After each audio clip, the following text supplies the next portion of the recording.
Next concept ఏంటంటే mechanical properties of solids. So ఇక్కడ మీకు చాలా ఈజియెస్ట్ వేలో మీకు ఇది ఎగ్జామ్లో ఎంత ఈజీగా మీరు ఐడెంటిఫై చేయాలో చెప్తాను చూడండి. బేసిక్గా సాలిడ్ అంటే ఏంటి, యూజువల్గా హార్డ్గా ఉంటుంది, దానికి షేప్ చేంజ్ అవ్వదు, ఇవన్నీ ప్రాపర్టీస్ మనకి. కానీ ఏది పర్ఫెక్ట్ సాలిడ్స్లో ఉండవు మనకి. ఖచ్చితంగా ప్రతిదానికి ఏదో ఒక చేంజ్ అనేది మనం చేంజెస్ పక్కా మనం we can add it to it. Change చేయకుండా ఏది అలా ఉండిపోవాల్సిన అవసరం ఉండదు.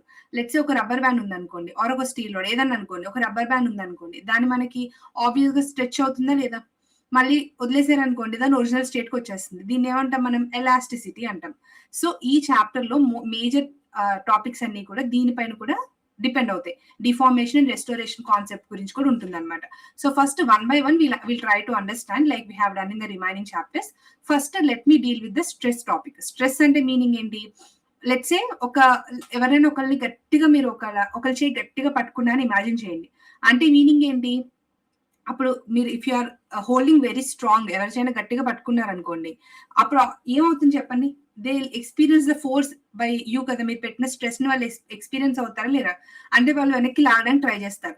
అంటే ఏంటి, ఆబ్జెక్ట్ లోపల కూడా అదే జరుగుతుంది మనకి. ఎప్పుడైనా కానీ బయట నుండి ఎక్కువ ఫోర్స్ మనం అప్లై చేసాం అనుకోండి, సాలిడ్ లోపల కూడా కౌంటర్ ఫోర్స్ ఉంటుంది అనమాట. ఆ కౌంటర్ ఫోర్స్ ఏం చేస్తుంది, ఎలా అయితే మనం ఎవరైనా చేయి గట్టిగా పట్టుకుంటే వాళ్ళు మన దగ్గర నుంచి విడిపించుకోవడానికి ట్రై చేస్తారో, అలాగే సాలిడ్ లోపల కూడా కౌంటర్ ఫోర్స్ క్రియేట్ అయ్యి ఆ లోపల ఉన్న ఏదైతే మనకి అగెయిన్స్ట్ గా ఉండాలో అది అగెయిన్స్ట్ గా వెళ్ళి అది మనకి ఈ స్ట్రెస్ అనేది క్రియేట్ చేస్తుంది అనమాట. అంటే లోపల stress is nothing but counter force when inside the solid. మనం బయట నుంచి ఒక ఫోర్స్ ఇచ్చినప్పుడు, అప్లై చేసినప్పుడు లోపల నుంచి సాలిడ్ ఇచ్చే కౌంటర్ ఫోర్స్ ని మనం ఏమంటున్నాం ఇక్కడ, స్ట్రెస్ అంటున్నాం. అర్థమైందా? సో స్ట్రెస్ ని మనం సిగ్మాతో డినోట్ చేస్తాం. Very simple. So first formula stress sigma. Sigma అంటే మీనింగ్ ఏంటి, స్ట్రెస్. ఇందాక చెప్పాను కదా, సింపుల్ గా మనకి సాలిడ్ లోపల ఇంటర్నల్ రెసిస్టెన్స్ ఏదైతే, అంటే నా షేప్ ని మార్చొద్దు అని చెప్పి చాలా ఫ్రస్ట్రేట్ అయిపోతుంది అనమాట లోపలది. ఆ ఫ్రస్ట్రేషన్ ని మనం స్ట్రెస్ అంటున్నాం. ఆబ్వియస్ గా నేమ్ చూస్తేనే మీకు అర్థం అవ్వాలి. That is sigma which is equal to, మనం బయట నుంచి ఫోర్స్ అప్లై చేస్తున్నామా లేదా, దట్ ఫోర్స్ బయట నుంచి అప్లై చేసిన ఫోర్స్ ఎంత ఏరియా పైన, ఎంత సర్ఫేస్ ఏరియా పైన అప్లై చేస్తున్నాం. That is the formula. So stress formula is very easy. Stress is equal to force upon area. ఇప్పుడు ఏరియాకి ఆబ్వియస్ గా స్ట్రెస్ అనేది ఇన్వర్స్ రిలేషన్ ఉంది. కాబట్టి ఏరియా ఎక్కువ ఉంది అనుకోండి, స్ట్రెస్ తక్కువ ఉంటుంది. ఏరియా తక్కువ ఉంది అనుకోండి, స్ట్రెస్ ఎక్కువ ఉంటుంది. ఆబ్వియస్ గా మీరు తక్కువ ఏరియాలోని లెట్స్ ఒక ఫింగర్ ని ఒక పామ్ రెండింటిని ఇమాజిన్ చేయండి. ఒక చెయ్యి అంతా మనం ఏమన్నా దేని మీద పెట్టామనుకోండి, చెయ్యి అంత పెయిన్ రాదు. వేరే ఒక ఫింగర్ ని మాత్రమే పెట్టామనుకోండి, చాలా పెయిన్ వచ్చేస్తుంది మనకి ఫింగర్. ఎందుకంటే ఫింగర్ కు ఉన్న area compare to the hand is less. And ఇక్కడ ఏరియా అనేది స్ట్రెస్ కి ఇన్వర్స్ రిలేషన్ కాబట్టి ఏరియా తగ్గితే స్ట్రెస్ పెరుగుతుంది, ఏరియా పెరిగితే స్ట్రెస్ తగ్గుతుంది. And also very important, EAMCET లో మనకి బ్రేకింగ్ స్ట్రెస్ గురించి అడుగుతారనమాట. అంటే బ్రేకింగ్ స్ట్రెస్ మెటీరియల్ మీద బ్రేకింగ్ స్ట్రెస్ దేని మీద డిపెండ్ అవుతుంది, మెటీరియల్ మీద డిపెండ్ అవుతుంది, సైజ్ మీద మాత్రం కాదు. Very important. ఇక్కడ నేను రాస్తున్నాను కూడా, ఎగ్జామ్ లో మీకు మిస్ అవుతారు పాయింట్ దీన్ని. సో బ్రేకింగ్ స్ట్రెస్ అని అడుగుతారు. So breaking stress depends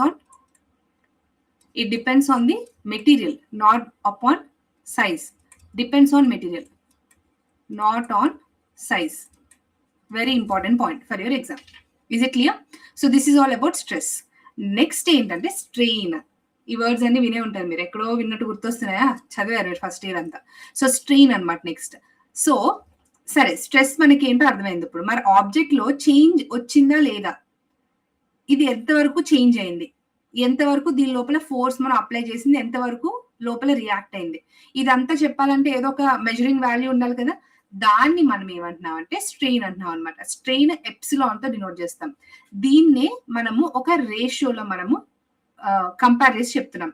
original length ఎంత ఉంది, తర్వాత లెంత్ ఎలా మారింది, దీన్ని కంపేర్ చేసిందే స్ట్రెయిన్ అంటున్నాం. ఇప్పుడు నేను ఏమన్నాను, దీనికి వర్డ్ ఏం యూజ్ చేశాను, నేను రేషియో అన్న వర్డ్ యూజ్ చేశాను. రేషియోకి ఎప్పుడైనా యూనిట్స్ ఉంటాయా, నో. సో అందుకనే strain is a number, not a అని, దీనికి యూనిట్స్ ఉండవు, ఇట్స్ జస్ట్ ఏ నెంబర్. అదైనా యూనిట్ లెస్ ఫార్ములా అనమాట. అదైనా unit less dimension is strain. So second formula epsilon equal to, 1 second ఇలా పెడతాను మళ్ళీ కన్ఫ్యూజ్ అవుతాను. Epsilon is equal to delta L by L.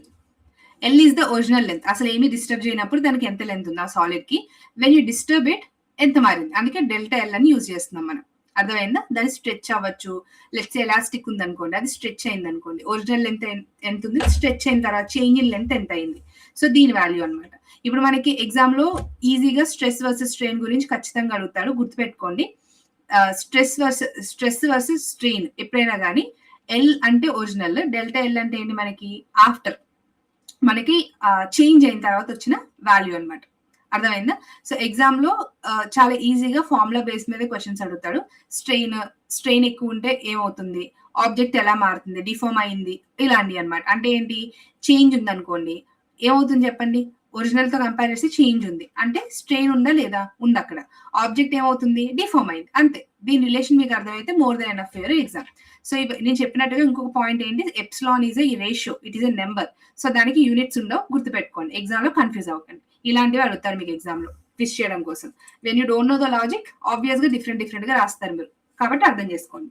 Next very very important formula is Young's modulus. గుర్తొచ్చిందా Young's modulus? Yes, Young's modulus y equal to ఏం చెప్పండి, very good, stress by strain. గుర్తున్న వాళ్ళు very good, almost చాలా మంది గుర్తుందని అనుకుంటున్నా. అంటే formula ఏంటి, F into L by A into delta L. ఇది ఫార్ములా అన్నమాట. అంటే ఇక్కడ ఏం చేస్తుంది మనకి, యాక్చువల్లీ ఇది ఏంటంటే డిఫరెంట్ మెటీరియల్స్ కి డిఫరెంట్ గా రెస్పాండ్ అవుతాయి. ఇందాక చెప్పాను, స్టీల్ రాడ్ ని మీరు స్ట్రెచ్ చేయాలనుకోండి, అంత ఈజీనా కాదు. రబ్బర్ ని చేసినంతగా ఈజీగా స్టీల్ రాడ్ చేయగలుగుతారా, ఐరన్ రాడ్ ని చేయగలుగుతారా, చేయలేరు. అది దేని మీద డిపెండ్ అవుతుంది, మెటీరియల్ క్యారెక్టర్ మీద డిపెండ్ అవుతుంది. ఈ మెటీరియల్ స్టిఫ్నెస్ ని మనం ఏమనుకుంటున్నాము, దీన్ని మనం మెటీరియల్ ఎంత స్ట్రాంగ్ గా ఉందో చెప్పే వాల్యూని యంగ్స్ మాడ్యులస్ అంటున్నాం మనం. అర్థమైందా? F into L, force into original length divide by area into change in length అనమాట. ఎగ్జామ్ లో వెరీ ఇంపార్టెంట్ యంగ్స్ మాడ్యులస్. మళ్ళీ చెప్తున్నా, ఒక మెటీరియల్ ఎంత స్ట్రెంగ్త్, దాని మెటీరియల్ స్ట్రెంగ్త్ ఎంత ఉందో దాన్ని చెప్పడానికి మనకి యంగ్స్ మాడ్యులస్ యూజ్ చేస్తాం. Simple formula stress divide by strain, దాని రిలేటెడ్ గా ఫార్ములా. ఇఫ్ యంగ్స్ మాడ్యులస్ పెద్దగా ఉంది అనుకోండి, మీనింగ్ ఏంటి, లెంత్ చాలా తక్కువే చేంజ్ ఉంది లెంత్ లో అని. అది ఫోర్స్ లో ఎక్కువ పెట్టాం. ఫోర్స్ ఇన్వర్స్ రిలేషన్ కదా, జస్ట్ దీనికి ఇన్వర్స్ రిలేషన్ చూసుకోండి. y is inversely proportional to area, inversely proportional to change in length, directly proportional to force, directly proportional length. అంతే. ఈ రిలేటెడ్ వర్డ్స్ మీకు ఎగ్జామ్ లో డిఫరెంట్ గా అడుగుతాడు.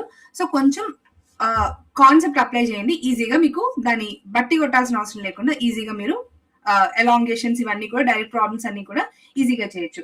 ఫర్ ఎగ్జాంపుల్ ఎగ్జామ్ లో డైరెక్ట్ గా ఎలాంగేషన్ గురించి అడుగుతాడు. అంటే మీనింగ్ ఏంటి, ఇక్కడ elongation is nothing but obvious గా డెల్టా ఎల్ కదా ఫైండ్ చేయమన్నారు. చేంజ్ ఇన్ లెంత్ అంటే ఎలాంగేషన్, ఇక్కడ ఇది అర్థం కావాలి మీకు. So delta L is nothing but elongation which is equal to, formula ఎలా మారుతుంది ఇప్పుడు, ఎఫ్ ఇంటూ ఎల్ అంతే ఉంటుంది.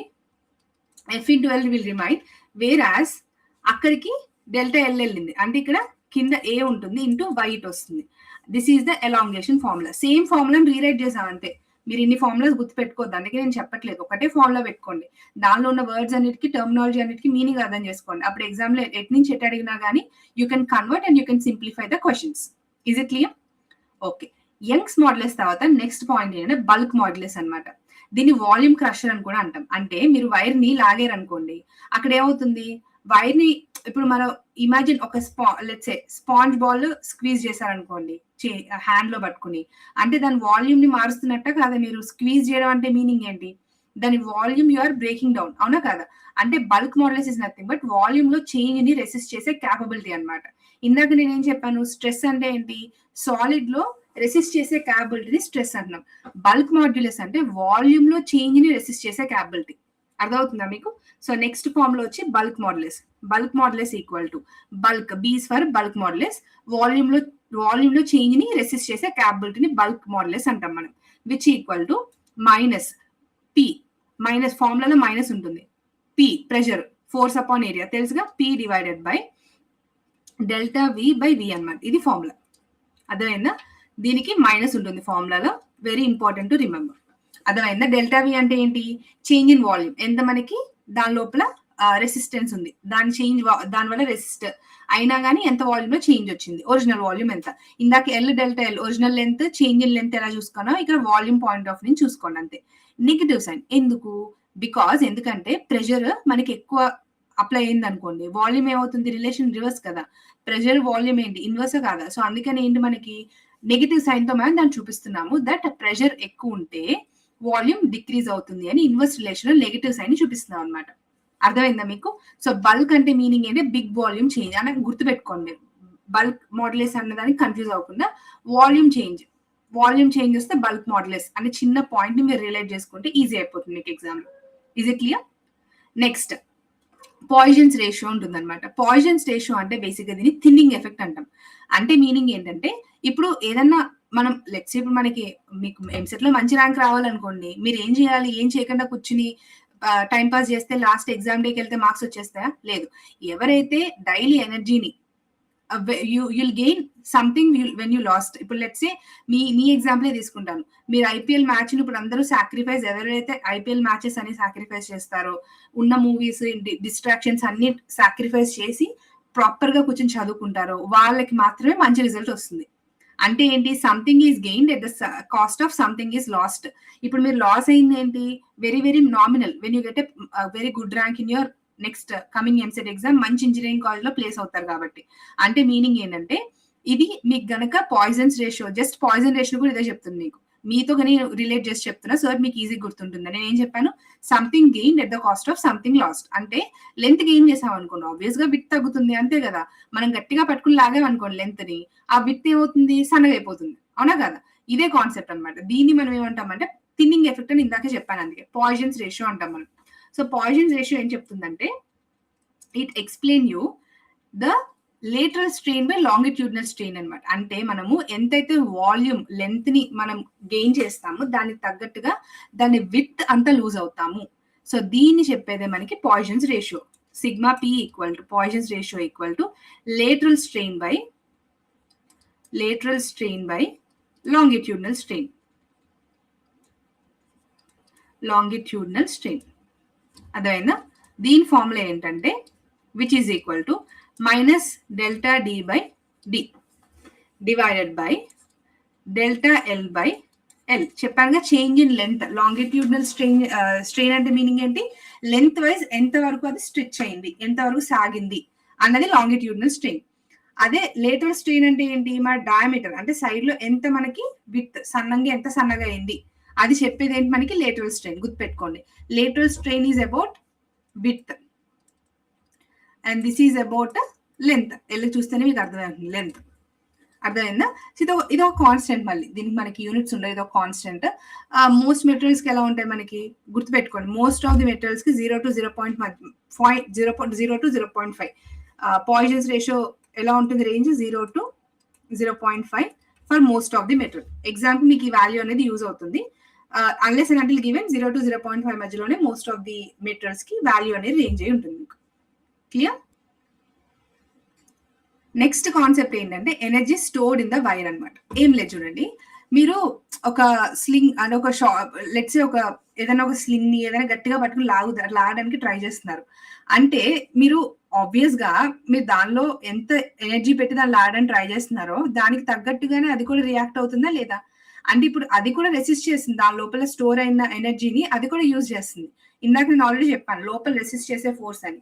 దాన్ని మనం ఏమంటున్నాం అంటే ఇక్కడ we are using the concept call energy stored in a wire యూ అన్నమాట. ఇక్కడ కాన్సెప్ట్ ఏమవుతుందంటే మనకి స్ట్రెస్, స్ట్రెయిన్, వాల్యూమ్, ఇది మనకి మూడు అందులో ఉన్న వాటిని రెసిస్ట్ చేసి ఎంత వరకు అయితే మనం దాన్ని చేయగలుగుతామో దాన్ని ఎనర్జీ స్టోర్డ్ అంటున్నాం అనమాట. U is equal to half into stress into strain into volume అనమాట. So this is the formula for it.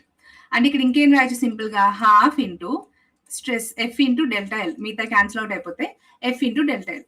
అర్థమైందా? ఇది స్ప్రింగ్ ఎనర్జీ లేన్. అదే మనకి స్ప్రింగ్ ఎనర్జీ లేన్ అన్నారు అనుకోండి, డైరెక్ట్ గా హాఫ్ కేఎక్స్ స్క్వేర్ వర్క్ చేస్తుంది, దీనిపైన వర్క్ యూజ్ చేసుకోవచ్చు. అదే స్ప్రింగ్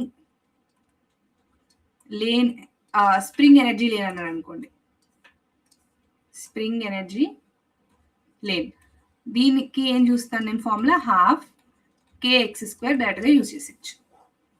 అర్థమైందా? సో గుర్తుపెట్టుకోండి ఎగ్జామ్ లో whenever they say energy stored in a wire just half into stress into strain into volume అనమాట. ఆర్ సింప్లీ అని చెప్పిన షార్ట్ కట్ ఫామ్ లో కూడా యూజ్ చేయొచ్చు మీరు.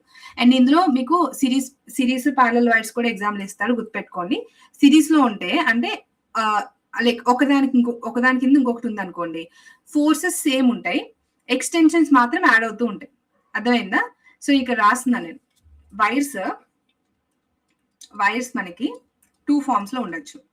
ఐదర్ సిరీస్ కనెక్షన్ లో ఉండొచ్చు ఒకదాని కింద ఒకటి, లేకపోతే ప్యారలల్ కనెక్షన్ లో ఉండొచ్చు. అర్థమైందా? అంటే ఇక్కడ మనకి ఇక్కడ ఫోర్స్ సేమ్ ఉంటుంది. అర్థమైందా? ఇక్కడ ఫోర్సెస్ డిస్ట్రిబ్యూట్ అవుతాయి. ఇక్కడ ఫోర్సెస్ డిస్ట్రిబ్యూట్ అవుతాయి ప్యారల్ లో. ఇక్కడ ఎక్స్టెన్షన్స్ యాడ్ అవుతాయి. ఇక్కడ ఎక్స్టెన్షన్స్ యాడ్ అయితే ఇక్కడ ఎక్స్టెన్షన్స్ ఏమో సేమ్ ఉంటాయి. That's it about series and parallel. మీకు ఏవైతే ఎగ్జామ్ కావాలో ఆ పాయింట్స్ వరకు చెప్తాను. ఇంకా ఎక్స్ట్రా ఇచ్చినా మీకు అర్థం కాదు, కన్ఫ్యూజ్ అవుతారు. ఈ చెప్పిన పాయింట్స్ వరకు అయినా లాజికల్లీ గుర్తుపెట్టుకొని సరిపోతుంది ఎగ్జామ్ కి. Next we have something called thermal stress అనమాట. అంటే ఇప్పుడు మనకి హీట్ ఉంటుంది కదా, మనకి హీట్ ఉంటుందా లేదా, అప్పుడు వైర్ ఏమవుతుంది, హీట్ వల్ల వైర్ ఎక్స్పాండ్ అవుతుందా లేదా, దానికి ఉన్న ఫార్ములానే థర్మల్ స్ట్రెస్ అనమాట. థర్మల్ అంటే హీట్ వల్ల క్రియేట్ అయిన స్ట్రెస్. హీట్ వల్ల వైర్స్ ఎలా అయితే మనకి ఎక్స్పాండ్ అవుతాయో దాని రిలేటెడ్ గా ఫార్ములా ఇక్కడ ఎగ్జామ్ లో గుర్తుపెట్టుకోండి. ఆల్ఫా అంటే లీనియర్ ఎక్స్పాన్షన్ కోఎఫిషియంట్. అంటే ఎంత ఫాస్ట్ గా మనకి హీట్ ఉంటుందో అంత ఫాస్ట్ గా మనకి లీనియర్ ఎక్స్పాన్షన్ కోఎఫిషియంట్ అనేది వాల్యూ వేరీ అవుతూ ఉంటుంది అనమాట. దీని formula thermal stress sigma equal to buy alpha delta T. Alpha అంటే లీనియర్ ఎక్స్పాన్షన్ కోఎఫిషియంట్. ఓకేనా. నెక్స్ట్ ఇప్పుడు ఎగ్జామ్ లో మీకు స్ట్రెస్ స్ట్రెయిన్ గ్రాఫ్ లో ఏరియా అన్నది కర్వ్ అంటాడు. ఎప్పుడు కూడా గుర్తుపెట్టుకోండి. ఎనర్జీ డెన్సిటీ అర్థమైందా. కొన్ని గ్రాఫ్ ఇన్పుట్స్ చెప్తున్నాను, గుర్తుపెట్టుకోండి. స్ట్రెస్ వర్సెస్ స్ట్రెయిన్ గ్రాఫ్ లో క్వశ్చన్ లో మీకు ఏరియా అండర్ ది కర్వ్ ఏమవుతుంది అంటాడు. ఏరియా అండర్ కర్వ్ ఈ గ్రాఫ్ లో వచ్చిన ఏరియా ఏంటి అంటాడు. ఎప్పుడు గుర్తుపెట్టుకొని దీన్ని మనం ఎనర్జీ డెన్సిటీ అంటాం. This is nothing but energy density. And ఇంకొక గ్రాఫ్ రిలేటెడ్ పాయింట్ ఏంటంటే మీకు స్లోప్ ఆఫ్ ది గ్రాఫ్. ఎప్పుడు గుర్తుపెట్టుకోండి, slope of the graph related to this chapter stress strain కి ఏంటి మనకి యంగ్స్ మాడ్యులస్. వై స్ట్రెస్ కి స్ట్రెయిన్ కి స్లోప్ ఏంటి యంగ్స్ మాడ్యులస్. అర్థమైందా. మళ్ళీ యాజ్ యూజువల్ గా యూనిట్స్ వెరిఫై మాత్రం చేసుకోండి. క్వశ్చన్ లో ఇచ్చిన ఎలాస్టిసిటీ రిలేటెడ్ గా కానీ లేకపోతే ఏదైనా ఉన్నా కానీ జస్ట్ కంపేర్ ఇట్, మెటీరియల్స్ అవి కంపేర్ చేయండి and then you can easily. And ఇక్కడ మనకి రిజిడిటీ మాడ్యులస్ అంటే ట్విస్టింగ్ ప్రాపర్టీ అనమాట. ఈటా అంటాం దాన్ని, గుర్తుపెట్టుకోండి. ఇందాక నేను చెప్పడం మర్చిపోయాను. రిజిడిటీ మాడ్యులస్ ట్విస్టింగ్ ప్రాపర్టీ అంటాం, దీన్ని ఈటా అంటాం. అండ్ ఇందాక ఆల్రెడీ ఇందాక చాప్టర్స్ లో ఆల్రెడీ నేర్చుకున్నాం కదా, అది దాన్ని ట్విస్టింగ్ ప్రాపర్టీ అంటాము. జస్ట్ ఫార్ములాస్ గో త్రూ అవ్వండి. నేను చెప్పిన లాజిక్స్ యాజ్ ఇట్ ఈస్ మీకు అప్లై అయితే, but make sure you practice questions లేకుండా ఫార్ములాలు ఒక్క చదవడం వల్ల 100% క్లారిటీ మీకు ఎప్పటికీ రాదు. సో ఐ హోప్ మీరు ఆ మిస్టేక్ చేయకుండా క్వశ్చన్స్ చేస్తున్నారు అనుకుంటున్నాను అందరూ ప్యారల్ గా. Don't waste your time.